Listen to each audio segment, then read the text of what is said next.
काशीनगरीत धनंजय नावाचा एक विद्वान ब्राह्मण राहत होता. त्याच्या बायकोचे नाव होते सुलक्षणा. त्यांच्या घरात 18-20 दारिद्र्य होते. एक दिवस बायको बोलल्यामुळे धनंजयला वाईट वाटले व त्याने शंकराची तपश्चर्या करावायला सुरुवात केली.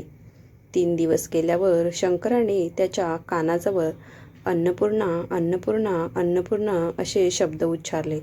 त्याला त्याचा अर्थ कळला नाही, म्हणून त्याने पुन्हा तपश्चर्याला सुरुवात केली. तेव्हा शंकराने त्याला रात्री दृष्टांत दिला. मुला, तू पूर्व दिशेला जा, तुझे मनोरथ पूर्ण होतील. दुसऱ्या दिवशी तो पूर्वेकडे निघाला. बरेच दिवस गेल्यावर एका पौर्णिमेच्या रात्री तो सरोवराजवळ पोहोचला. तिथे हजारो सुंदर अप्सरा एक व्रत करीत असलेल्या त्याला दिसल्या. त्याने त्यांना विचारले, हे तुम्ही काय करता?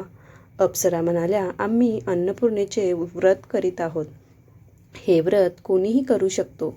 21 दिवसांसाठी 21 गाठी असलेला दोरा घ्यावा. 21 दिवस उपवास करावा. 21 दिवस जमत नसल्यास 1 दिवस तरी उपवास करावा. आणि हे सुद्धा शक्य नसेल तर कहाणी ऐकून प्रसाद भक्षण करावा. उपवास करून कहाणी ऐकायला कोणी मिळाले नाही तर पिंपळाचे पान समोर ठेवावे, दिवा लावावा आणि शंकर पार्वतीला साक्षी ठेवून कहाणी ऐकल्याशिवाय अन्न घेऊ नये. चुकीने अन्न ग्रहण झाल्यास दुसऱ्या दिवशी परत उपवास करावा. व्रत करावायच्या दिवशी रागू नये, खोटं बोलू नये. हे व्रत केल्याने आंधळ्याला दृष्टी मिळते, लुळ्याला पाय येतात, निर्धनाला पैसा मिळतो, पुत्र नसलेल्यांना पुत्रलाभ होतो. जो कोणी मूर्ख असेल त्याला विद्या प्राप्त होते व जी जी इच्छा धरून हे व्रत करील त्याला ती ती इच्छा पूर्ण होते.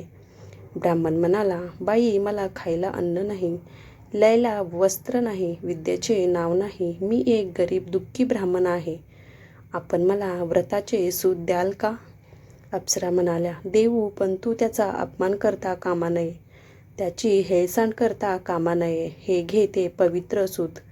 धनंजयने मग हे व्रत केले. व्रत पुरे झाल्यावर सरोवरातून 21 पायऱ्या असलेली सोन्याची शिडी वर आली. धनंजय शिडीवरून खाली उतरू लागला. शिडीवरून खाली उतरल्यावर त्याला अन्नपूर्णेचे मंदिर दिसले. सोन्याच्या सिंहासनावर अन्नपूर्णा बसली होती आणि शंकर दोन्ही हात जोडून याचकाप्रमाणे तिच्यासमोर उभे होते. किन्नरी देवीवर छत्रछामरे ढाळीत होत्या. यक्षश्रिया सशस्त्र पहारा करीत होत्या. ते पाहून आश्चर्यचकित झालेला धनंजय पुढे गेला आणि त्याने अन्नपूर्णेचे पाय धरले. देवी हसून म्हणाले, वत्सा धनंजय, तू माझे व्रत केले आहेस. मी तुझ्यावर प्रसन्न झाले आहे. तू सुखी होशील. सारे जग तुझी वाहवा करेल. तुला काही कमी पडणार नाही. देवीने आपल्या वरदहस्त धनंजयच्या डोक्यावर ठेवला. त्याबरोबर विद्यादेवी त्यांच्या जिभेवर नाचू लागली. त्याला अत्यानंद झाला. त्यानेच त्याला मूर्छा आली. शुद्धीवर येऊन पाहतो तो आपण काशी विश्वेश्वराच्या मंदिरात आहोत असे त्याला आढळून आले. तो घरी गेला. सर्व हकीकत बायकोला सांगितली. मातेच्या आशीर्वादाने त्याच्या घरी भरभरून संपत्ती येऊ लागली. त्याचे दुःख दारिद्र्य दूर झाले. त्याच्या मानसन्मान वाढल्या. त्यांचे नातेवाईक त्याला मान देऊ लागले. पुढे बायकोला मूल होत नाही म्हणून त्याने दुसरे लग्न केले आणि तो निराळे घर बांधून राहू लागला. एके दिवशी सुलक्षणा आपल्या नवऱ्याला म्हणाली, महाराज, आपल्याशी माझे एकच मागणे आहे. आपणाला हे वैभव आणि सुख मिळाले आहे ते अन्नपूर्णेच्या प्रसादाने मिळाले आहे. तरी आपण तिचे व्रत सोडू नये. तिचे बोलणे ऐकून तो तिच्याबरोबर व्रत करण्यास बसला. दुसरीला त्यातले काहीच माहीत नव्हते. ती आपल्या नवऱ्याची वाट पाहत बसली. 1 दिवस झाला, 2 दिवस झाले, असे 18 दिवस झाले तरी धनंजय परतला नाही. शेवटी तिला समजले की आपला नवरा आपल्या सवतीकडे गेला आहे. तो तिच्याकडे 18 दिवस राहिला आहे. तिच्या अंगाचा तीळपापड झाला. ती रागाने लाल होऊन तिथे गेली आणि तिने धनंजयची बोकोटी धरून त्याला घरी आणले. व्रताचे अजून 3 दिवस शिल्लक होते. घरी आल्यावर धनंजय रात्री झोपी गेला. बायकोला त्याच्या हातात असलेला दोरा दिसला. तिने तो तोडला आणि चुलीत जाळून टाकला. अन्नपूर्णा कोपली. त्यामुळे धनंजयचे घर सामानासुमानासकट जळून भस्म झाले. सुलक्षणा समजली की हा देवीचा कोप आहे. तिने धनंजयला आपल्या घरी बोलावले. सवत मात्र आपल्या माहेरी निघून गेली.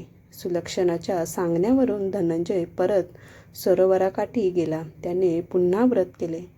पहिल्याप्रमाणे शिडी वर आली. तो देवीच्या मंदिरात गेला. तो परत आलेला पाहून देवीचे नोकरचाकर त्याला मारावयास धावले. त्यावर देवी म्हणाली, थांबा, त्याला मारू नका. तो ब्राह्मण आहे. तो अवध्य आहे. त्याने माझे व्रत केले आहे. नंतर देवी त्याच्याकडे पाहत म्हणाली, मला सर्व काही समजले आहे. जा, ही माझी सोन्याची मूर्ती घे. हिची दररोज पूजा कर. तू फिरून सुखी होशील. माझा तुला आशीर्वाद आहे. तुझी प्रथम पत्नी सुलक्षणा हिने माझी मनोभावे सेवा केली आहे. व्रत केले आहे. तिला सर्व गुण संपन्न असा मुलगा होईल. प्रसन्न अंतकरणाने धनंजय घरी परतला. तो दररोज भक्तिभावाने अन्नपूर्णेचा पूजापाठ करू लागला. पुढे काही दिवसांनी सुलक्षणाला मुलगा झाला. सारे गावकरी चकित झाले. धनंजय त्यांना म्हणाला, बाबांनो, मी आता अन्नपूर्णेचे व्रत केले. देवी प्रसन्न झाली आणि तिच्या आशीर्वादाने आजचे वैभव, मान सन्मान आणि पुत्रलाभ मला झाला. ते ऐकून त्या गावातील श्रीमंत शेठजीने देवीचे व्रत केले. त्यालाही मुलगा झाला. त्याने अन्नपूर्णेचे मंदिर बांधले. मोठ्या समारंभाने त्याने मंदिरात देवीची स्थापना केली. धनंजयलाच तिथे पुजारी नेमले. आता धनंजय आपल्या बायको मुलांसह त्या मंदिरात राहू लागला. त्याला खूप धनदौलत मिळू लागली. इकडे दुसऱ्या बायकोच्या माहेरी दरोडा पडला. सर्व घरदार चोरीने लुटून नेले. तिला पोटासाठी दारोदार भीक मागावी लागली. तिच्या अन्नदशेची हकीकत सुलक्षणाच्या कानावर आली. तिने तिला घरी आणले. नाहूमुखू घालून चांगले कपडे दिले आणि तिला आपल्याजवळ ठेवून घेतले.